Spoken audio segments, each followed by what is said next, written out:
Hey guys, welcome to another edition of the Battery Podcast. Today we will be going over the valuing of self-preservation in your own hands. Or your own rights and stuff. Your own individual rights, Yeah. putting your well-being in your own hands, essentially. Yeah, there you go. Okay, and I think what's happening is I'm just starting to realize this now. That especially where we live, because we live in such a bubble, it seems like people seem to kind of outsource their well-being on to everything else. The state, Most people in big cities rely on the government or the states and to provide certain things. then that generally can be taken care of by yourself. Yeah. I don't want to have to bring this up, but it really does have something to do with touching on current events, and recently we've had multiple mass shootings happen in different states. One in El Paso, Texas, and another one here in California, in Gilroy, It's I think in Northern California, and then Really?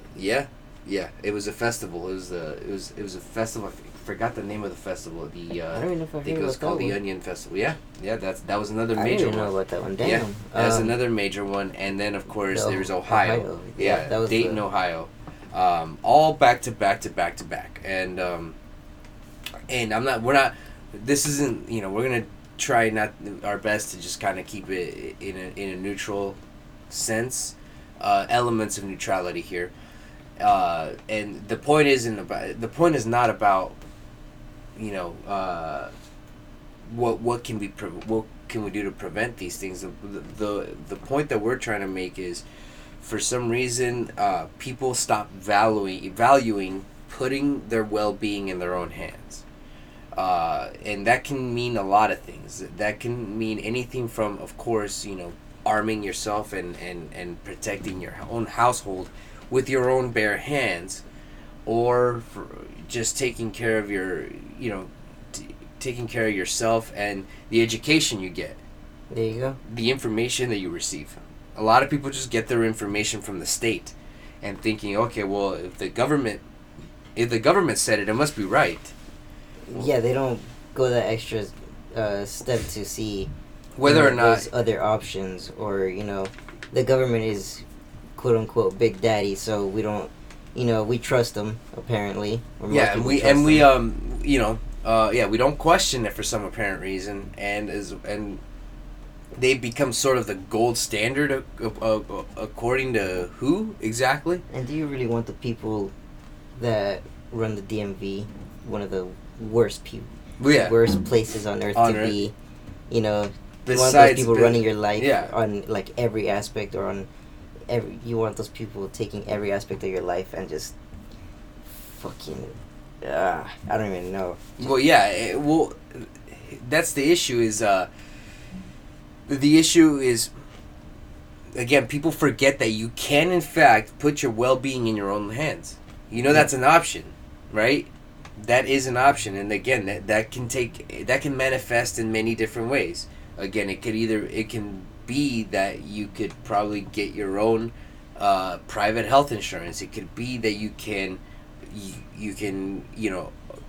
arm yourself with weapons and with a gun, having a rifle in your house. That can mean a lot of things. That can mean the information that you decide to take in. For example, the government issued the food pyramid. Yeah. Nobody seemed to have questioned the food pyramid for a very long time. And what does the food pyramid say? Well, it says that you need to consume out of everything in the food pyramid. Grains have to be the ones that are of highest consumption. And what is the least amount of things that should be consumed at the very top? Meat. That could not be further from the truth. And this is government-sanctioned information, and yet, it just shows you that we have to take it upon ourselves to do our own research do some extra. Do our own research digging. And don't take the word of the government or just anybody, including us. Yeah, that includes us. Like, don't just take our word for it too. Fact check things. Yes, exactly. And again, I always encourage you to don't just take our word for it. Like, do your own research. Have your own thought process. Have your own individual thought patterns. And I mean, I think people. I walk around every day. Whether I'm at work or just generally out at the gym or something, and I can't help but think to myself, how is it that people are willing to outsource their well-being onto everything? Is it because it's easier? Is it because it's more convenient? People don't want to have to be told how to do things and instead doing things themselves? What is it? It's something that I'm guessing, since we live in the city, most people don't understand. But as soon as you step out into, the rural world, where you actually have to kind of somewhat fend for yourself, or at least, work a little harder to survive, just because we got everything handed to us down here. You can go buy anything off the store, but, exactly. In middle America, you have to... some people have to figure out how to survive. Yeah. Still, exactly. And those people don't take some of the rights that people in giant cities like us for granted. Yes, they understand. They value those rights. They value those rights. They value having the ability to self-preservation to have it in their own hands. Just because we've never understood that feeling doesn't mean it doesn't exist. Exactly. We have to kind of look at the bigger picture and not just feel like victims all the time. I don't know if that's a good way to put it, but I don't know. Yeah, no, you're right, and I think it's astonishing because, again, I'm only just starting to realize this now. And there are so many things you can do to put your well-being in your own hands. Doesn't have to be big steps. You don't have to take gigantic steps, but it starts with small steps. Like, do your own. Don't take what you hear on television at face value. For example, television lies to you. The television has an agenda. There's always an agenda. It's a bunch of actors. Yes. Yeah, and they have an agenda. They don't, and it's, it's obvious. It's obvious. It's clear as day. They're trying to basically control you. They're trying to instill fear into you. Exactly, so that you can then become dependent on the state. Dependence on the state is arguably the worst thing you could do for yourself. And that's the most evil thing one of the most evil things, is usually when regimes start, it usually starts with basically handing the power to the state. Exactly, and then saying, hey, by the way, you need us to protect you, the citizen, rather than vice versa. And I think that's something that people don't realize, that most communist regimes, the Nazi regime, like, how did all that power become centralized? Well, it got centralized somehow, and only a few people got to make the big decisions for the general masses. And how did they do that? Well, they got on technical level, they got duly elected by the people, but that's because the people were duped and were told, hey, you need us to protect you. That's not the case, and it should never be the case. That's the worst thing to happen. That's when you see the most death. Yes. In certain populations, and that's where you see the most chaos. Yep. As well. Exactly, and I think what it is too, as another thing I've noticed is people who don't value that, or who they don't realize that they support collectivism, forced collectivism, for the sake of it, just because it's much easier to do it that way than to have to think for yourself. It's so much easier to do it that way. And they don't realize that by supporting any form of collectivist regimes, you're directly supporting individual rights to be taken away. So, do you want to get into the crazy gun debate? not fully go jump into it, but just like sure. We're talking about how they're trying to take some of our rights, or we're happy to give some of our rights away to the state for them to protect us. But why would we do that when sometimes we can protect ourselves? Unfortunately, there was a stabbing here down the street from where we live. Yeah. Where we live. We live in Garden Grove, and there was a stabbing that happened. I think it was yesterday, or... I think it was 2 days ago now. Okay, so it was August 8th, I think. We live 2 minutes away where the guy was, and he traveled all the way down the street to where we grew up. Mm-hmm. That's where they caught him, to where we grew up, like 5 minutes, 10 minutes away. So it was very local, and it's scary because there was footage of him stabbing a lady, and it's pretty gnarly. With giant kitchen knives. Yeah. Okay, this isn't a guy that went on a mass shooting spree. This is a guy who went on a mass stabbing spree. Okay? So, here's the thing. Evil exists. People will figure out how to hurt others. Whether it's with an assault rifle, or whether it's with a knife, a car, or whether it's with a car. Okay? I don't understand how did we get to a point where we absolve the blame from the individual to inanimate objects? Yeah, to inanimate objects. I'm still waiting. And what I'm still waiting for is I'm still waiting for my rifle to get out of my house and go and shoot a group of people out in the open by itself. Here's the thing. If I ever commit a mass atrocity like that, I expect to be held accountable myself. I don't expect any institution, whether it's political or whether it's any other group of people that I associated with, to be held responsible for my actions. But that's also, I can say that safely because guess what? First of all, I have no interest in going out and committing atrocious acts. And secondly, I'm a sane individual. Okay? I'm a sane individual who understands personal accountability. Do you see what I mean? Definitely. Typically people who understand personal accountability generally don't go out committing atrocious acts like this. Do you see what you get what I mean? Usually it's the people that are the ones committing atrocious acts don't understand personal accountability, don't take into consideration what they're going to do, and also they don't value life.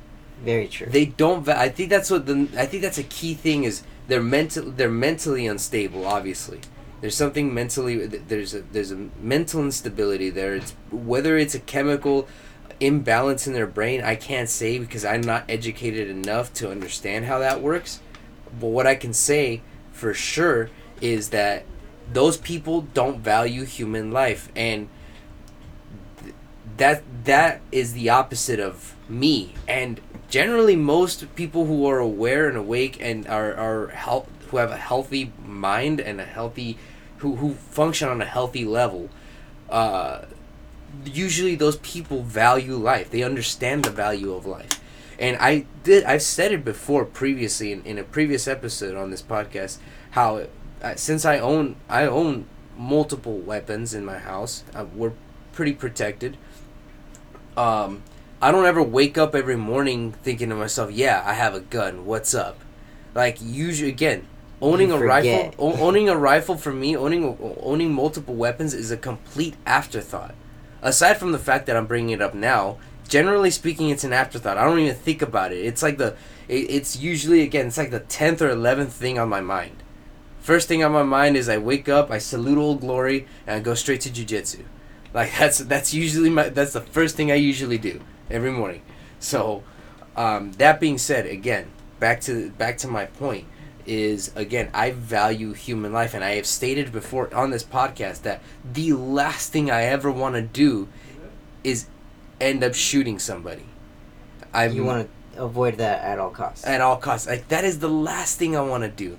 And take it from a sane I'd like to think I'm a very sane and rational gun owner, and take it from me, like, if most sane and rational gun owners are anything like me, and I know that there are people that are way more experienced, who have owned weapons far longer than I have, who will probably tell you the same thing, that the last thing they ever want to do is take another human life. You know, that is the last thing. And I think the thing is that we're living in a society now where we're absolving the blame off of the individual, so that you can then place the blame on an institution to run an agenda. It's clear as day. Okay? It is clear as day. And of course, there's also those minority people, those minorities that keep saying, oh, well, if you're a gun owner, you're a coward. Well, that's just shaming tactics, and that gets you nowhere also. Very true. Okay? How does owning a rifle constitute become cowardice? When did that become cowardice? Try to explain it to me analytically, because I really can't understand that. I don't know I don't know where you got that idea from. Okay. I don't know, what's it called? The argument that, I mean, we don't need guns to protect ourselves. Like that, unfortunately, that lady, that she survived, fortunately. Mm-hmm. If there was somebody armed around her, that could have ended up... It would have been a great equalizer. Yeah. And we're talking about a stabbing, not a actual shootout, not a mass shooting. It was a stabbing that happened here in Garden Grove, in our backyard. Okay, it wasn't somewhere 5, 8, 10 miles from here. This is like 2 minutes away. Exactly. So if we give up that right, what we're supposed to, call the cops and wait for them to show up with guns. So that, we could cut out the middleman. Yeah. In that process, we can arm ourselves, protect ourselves. Exactly. Not everybody has to be armed. I understand that people are a little bit freaked out about weapons, and that's okay. That makes sense. I get it. That doesn't mean every person is not trusted, with a firearm. For the most part, we're out in the United States. We're outnumbered by guns. Yeah. We're outnumbered by a couple million, like 100 million guns, I think. I don't want to say this, but you don't think there would be a higher statistic for mass shootings if it was like that? Mm-hmm. We're gonna be hearing constantly mass shootings are happening, but I don't know if you notice, there are mass shootings technically every day in certain cities. But the media doesn't portray that because, it doesn't fit the narrative. It doesn't fit the narrative. Like Chicago, unfortunately, people get shot constantly every day. And I think we were talking about this earlier. It takes 3 people dead. It takes 3 people to get shot to be considered a mass shooting. Exactly. And that happens, I'm pretty sure, daily in those exactly. In those areas. But here's the thing. I think another thing too is, typically speaking, most of the mass shootings, especially the ones that are projected onto the media, don't ever happen in places that where people expect. People expect mass shootings to happen in Chicago, in inner cities like Detroit, and economically challenged areas. Usually it's usually in economically challenged areas. People expect mass shootings to happen. That just becomes another statistic. It's when it happens in a school, when it happens in on a library somewhere in a rural area, that in a festival or in a concert, that's when it becomes mass hysteria, because it's where you least expect it. And I'm not saying that those shootings are those lives are any less value than the ones that are taken in the inner cities. But the thing is, if people want to bring up the whole gun-free zone issue. Okay, here's the thing. Here's my take on gun-free zones. I think this is a relatively rational take, and I recently started thinking of it this way. I have nothing against gun-free zones. I really don't. My problem is how they go about it. If you're going to have a gun-free zone, actually have real preventative measures for that gun-free zone. Don't just don't just slap a sticker on a window and say this is a gun-free zone and then end it there and expect everything to be okay. There you go. Yeah. Okay, because it is not going to be okay. It's almost like you're almost literally putting a Band-Aid over cancer by doing it that way. By slapping a sticker in an area that says this is a gun-free zone and then ending it there and then thinking that's going to be what keeps people from committing atrocities and coming into this area in a gun-free zone with a gun. Okay, so if you are going to have a gun-free zone and if you are going to advocate for gun-free zones in certain areas, I suggest you actually take real preventative measures. And what does that look like? Well, that actually looks like private security that is armed to the teeth, as well as metal detectors in every single entrance. Here's the thing. Have you ever been to any bank in the United States, any public or private bank? You know, I never thought about that. Yeah. Oh my God. Have you ever been to any bank? Yeah. Alright, guys, we got a little interruption. Sorry about that, but we'll continue here. You were talking about the security guards in banks. Yes. Okay. So, like I said, the point began with gun-free zones, and again, my point was I'm not against them at all. I said I'm 100% for them. I'm reasonable, and I said, okay, well, again, if we are gonna have gun-free zones, don't just slap a sticker on a window and say this is a gun-free zone and then end it there and leave it leave it at that. The evil person that's gonna be like, oh, that sticker's gonna stop me. Shit, I can't do this anymore. Exactly. Like, that's just a reality, okay? Yeah. And so if we are going to have gun-free zones, take actual preventative measures for a gun-free zone, okay? In especially areas, specific areas. So, again, what does that look like? Well, I'm gonna break your heart, okay? I'm gonna break your heart, but that looks like armed security, maybe 2 or 3 people with 2 or 3 members. It all depends on the size of the place. Exactly, it really depends on exactly the size. Armed security and metal detectors in every major entrance. That's what it looks like, okay? That's what an actual gun-free zone should look like if we are going to have that. And again, I don't know if anybody's ever been to a bank before, but literally every single bank I've ever been to has literally one armed guard. I don't know if every bank has metal detectors. I don't think they do. I don't know. I don't think they do, no. But they at least have one armed guard. I think some banks do have metal detectors. I wouldn't doubt it. But some banks, depends on what.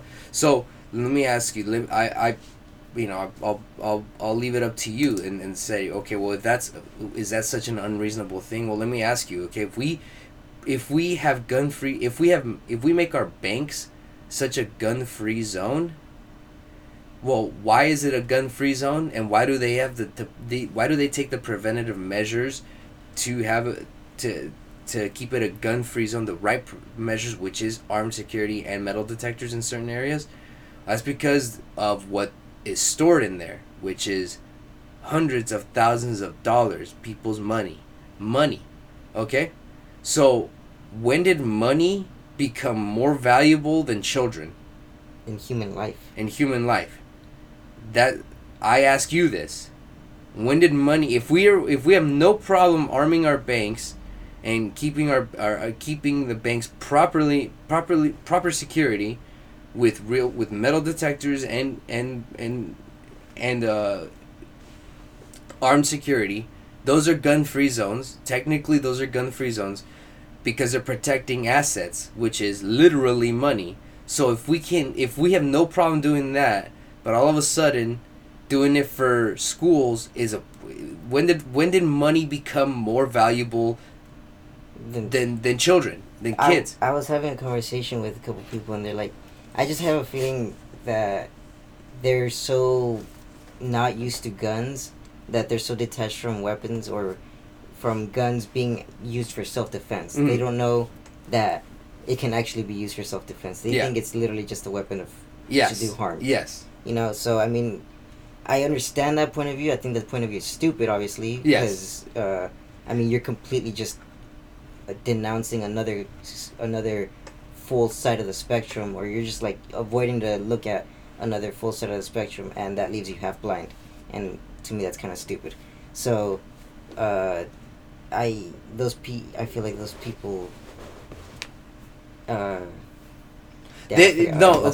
get where you're going with, and yes, like my mom.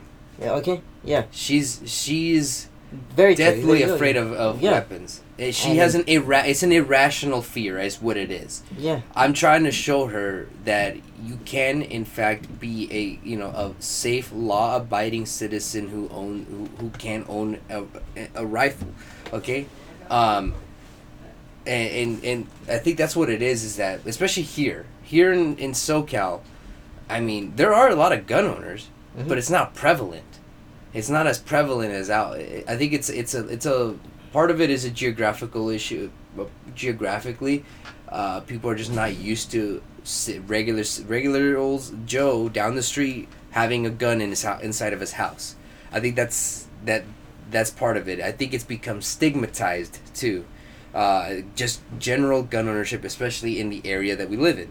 The area that we live in, I mean, it's in Southern California, sunny Southern California.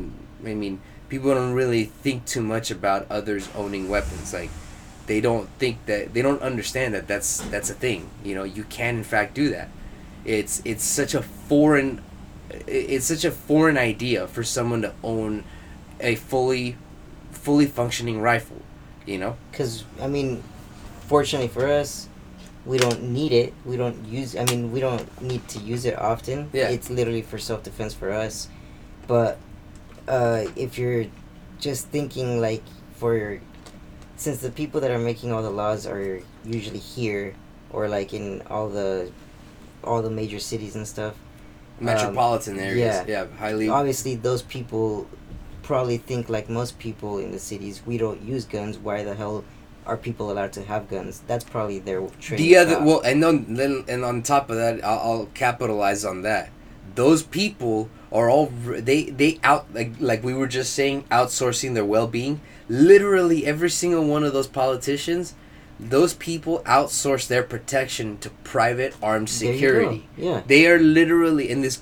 This literally just tied back to our initial point that we were trying to make, is outsourcing your well-being. Those people can, in fact, afford to outsource their well-being and their protection onto somebody else's hands. And that's why that's not everybody, unfortunately. And that's why they're full of shit too, because they don't even believe their own bullshit. Exactly. That's the fact. That's a fact. So, yeah, those people make the laws, and yeah, but like, there's farmers. I was hearing stories where like, hey, I know you guys are over there arguing about making self-defense weapons illegal, but what if, you know, a pack of wild boars come attack my livestock or my entire lawn, and there's children in the front, and it's like a pack of 50 or 60. Those things are devastating. The only thing I can do is set off a couple rounds and, you know, watch them scurry. But that's literally, that's a real thing, and that's a real thing that happens. And they were laughed off by Congress? By Congress. Or, I don't know about Congress, but it was like, nobody took them serious because they were like, what the fuck are you guys talking about? Boars running into your lawn? Like, how is that devastating? Yeah. And they're like, what are you guys talking about? This is completely devastating, and this happens. And this is actually, it actually does happen. It's so amazing. It's, okay, I gotta take a step back here, because it's so amazing how out of touch some people really are. Mm-hmm. It really amazes me. I think, and it really, I have to honestly ask myself, like, how is it that I'm two things astonish me. One is how out of touch some people can really be with reality and with other populations, and two, on a personal level, how is it that I ended up thinking the way that I did? That still, to this day, still astonishes me, because I could have been a statistic like anybody else. I was raised in a Mexican household, in a Mexican area, where everybody pretty much thought the same, and of course outsourced their well-being onto the state. Yeah. How is it that I ended up thinking the way that I do? Well, a couple things happened in my life. For starters, we grew up in an area, and again, I've been laughed off by this from people, like I said, people who are out of touch. I got laughed off for saying that there are ghetto areas in Costa Mesa, because I grew up in Costa Mesa my whole life. Okay, and most people think it's pretty Newport Beach. Yeah, exactly. They don't realize that there are areas in Costa Mesa, and I'm not saying they're like Compton or the projects in Detroit. I'm not saying they're like that, but there's still a lot of gang activity, a lot of drug peddling, a lot of people that there's a lot of rehab centers there, because so many people are just so strung out. I mean, I worked at a gym down the street from where I lived. I was a personal trainer, and I can't tell you how many times I've seen so many strung out people coming into our gym. I remember this one time there's this guy who was literally cutting his own face inside the sink in the bathroom. What? We had to call security to get him out because it was a health hazard. This is in Costa Mesa. Wait, cutting his own I swear, face? he was cutting his own. He was cut up. He was bleeding from his face. I looked at him 3 times to believe what I was seeing. I could not believe what I was seeing. It took me 3 times. I turned around and I looked back, and I turned around and I looked a 3rd time, and that's when I realized this guy's bleeding from the face, and he's cutting himself with a razor. Anyway, back to my point. Insane. Like, that's part of the reason why I ended up thinking the way that I do.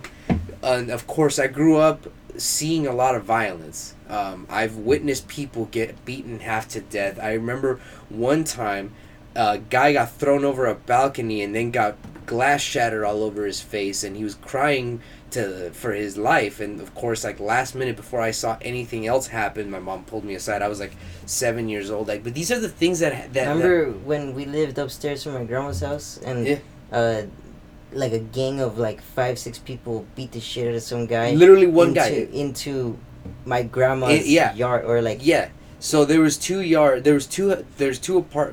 downstairs apartments. We lived upstairs, and my grandma lived downstairs, and then there's one across from my grandma. And each downstairs apartment had a small little patio in the very front.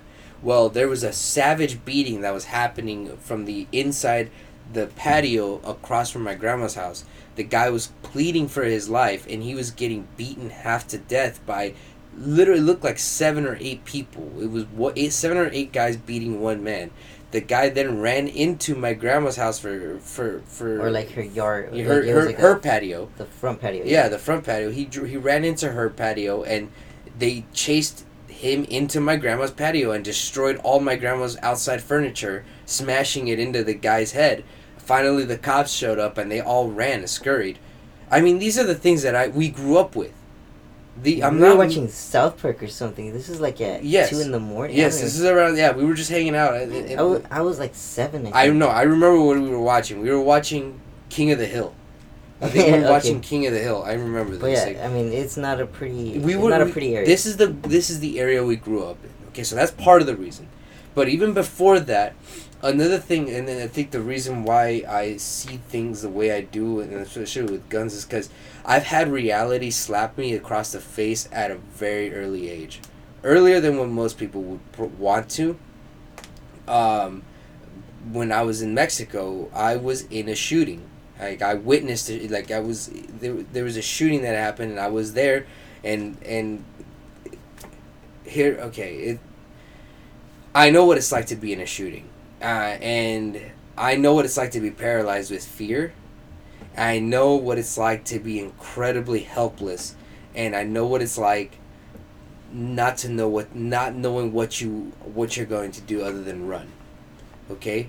A group of guys came in and shot a party that I was attending in Mexico at the time, and it was, I'll keep it brief, but that was one of the first moments in my life where basically, like, I realized, okay, well, I can die. Because, like, I was, the guys were shooting, they shot a pharmacy, and they shot a couple people at the crowd, and I don't know I didn't know what to say. I didn't know what to do. I was with my cousin at the time, and so I think that's part of the reason why. Because I've been in a shooting. I know what a shooting is. I know what it's like being in a shooting. So when I see these mass shootings, I'm there. I feel it. I'm there. I know what it's like to be helpless. So I live in the real world, essentially.